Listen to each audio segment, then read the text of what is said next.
So your agile problem probably isn't agile at all. It's fundamentally about your engineering practices. You don't have a Scrum problem, you have a pipeline problem. And no amount of Scrum events or agile ceremonies are going to fix that.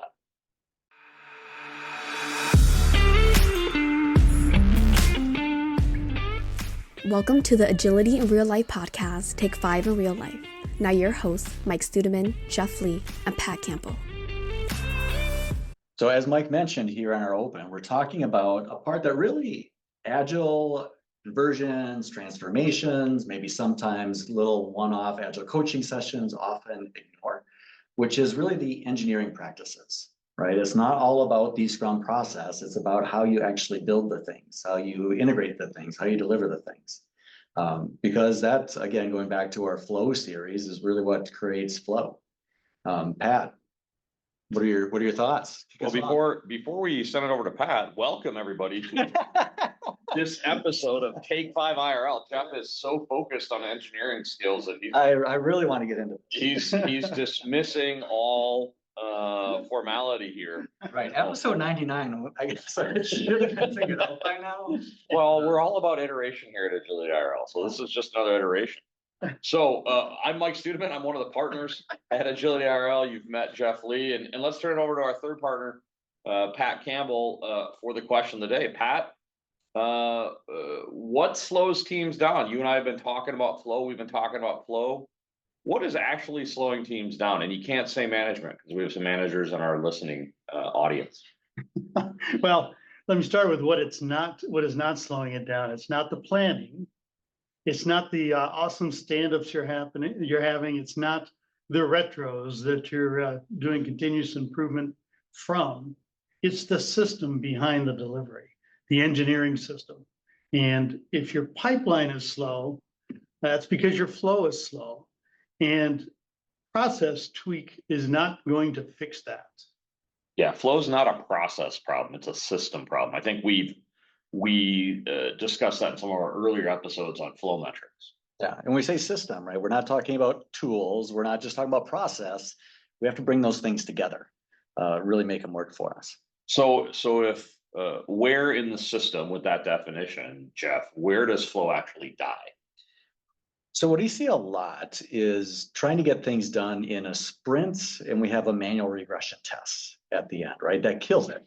Or if we're not integrating early enough and often enough, we end up accumulating technical debt, and then we try to jam it together and we get slowed down.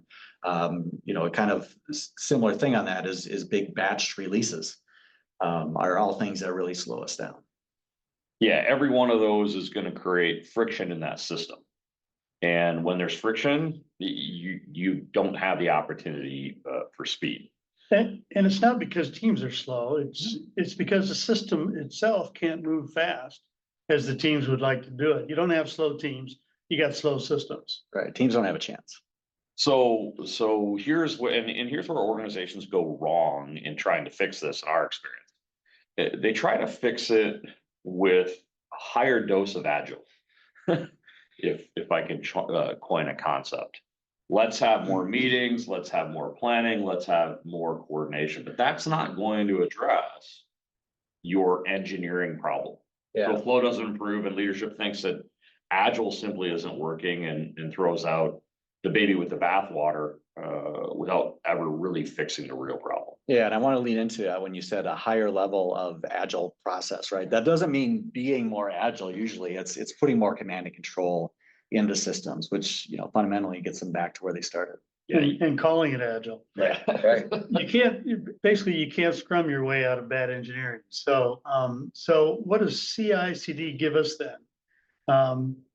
Opposite of what Jeff outlined earlier, we'll get continuous integration, which means code is going to be merged more frequently, enabling more frequent feedback.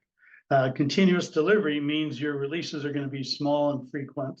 You're going to have automated testing in order to achieve it, which means your quality is going to be built in, which in the industry we're really focused in, the med device industry, is going to be critical. And the result, you're going to get faster feedback, less risk, and real flow, as opposed to pseudo flow.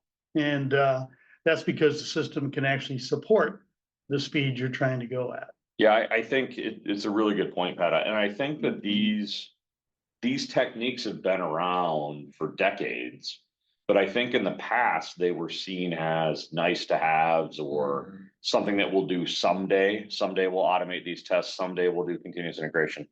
I think with the pace of change now, they're table stakes. You have to have them. Yeah, absolutely. I mean, I see it a lot of times too. I really lean into the automated testing because that's when that lags, I think. And a lot of clients that I've worked with in the past are like, well, we have to have, funding for the automated testing project. Make it, to get to 100%, which is just wrong. Just the best way to start is to get started and just start doing it. You don't have to build out a comprehensive suite on the first day.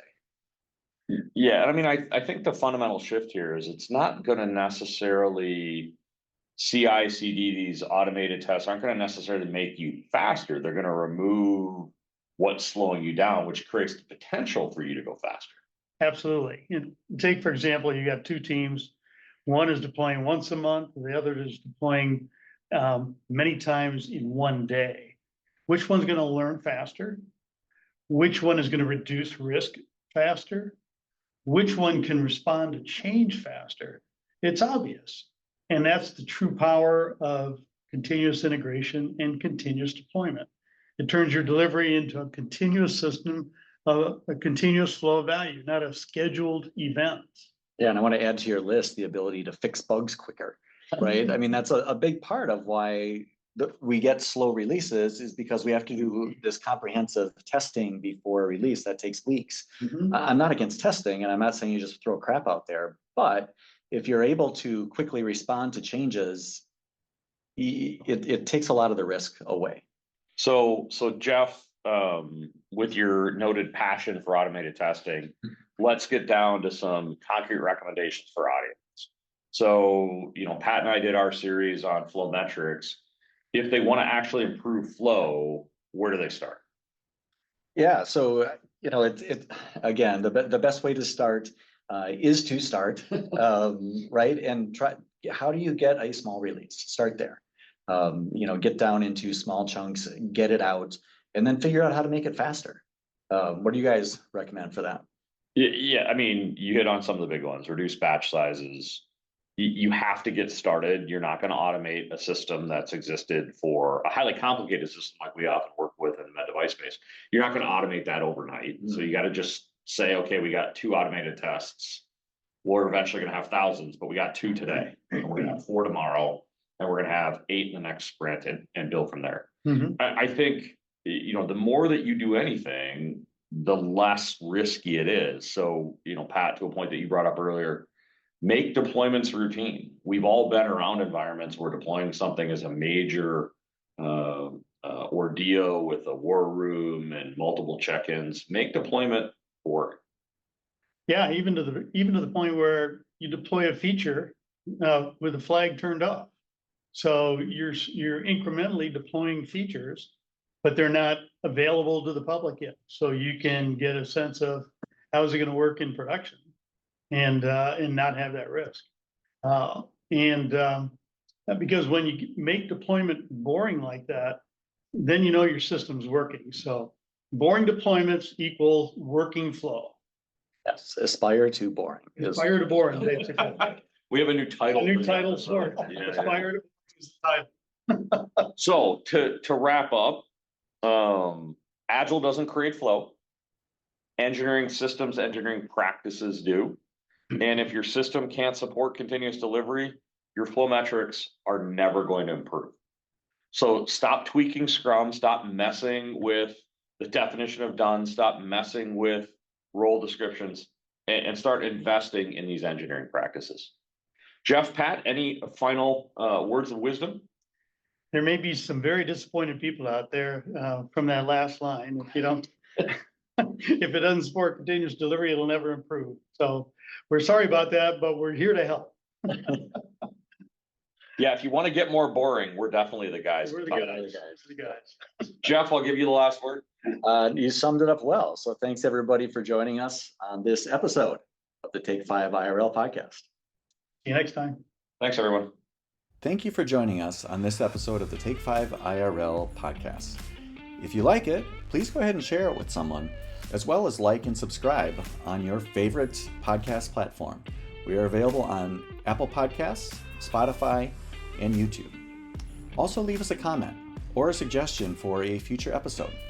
Again, thanks for listening, and we look forward to you joining us next time on the Take 5 IRL podcast.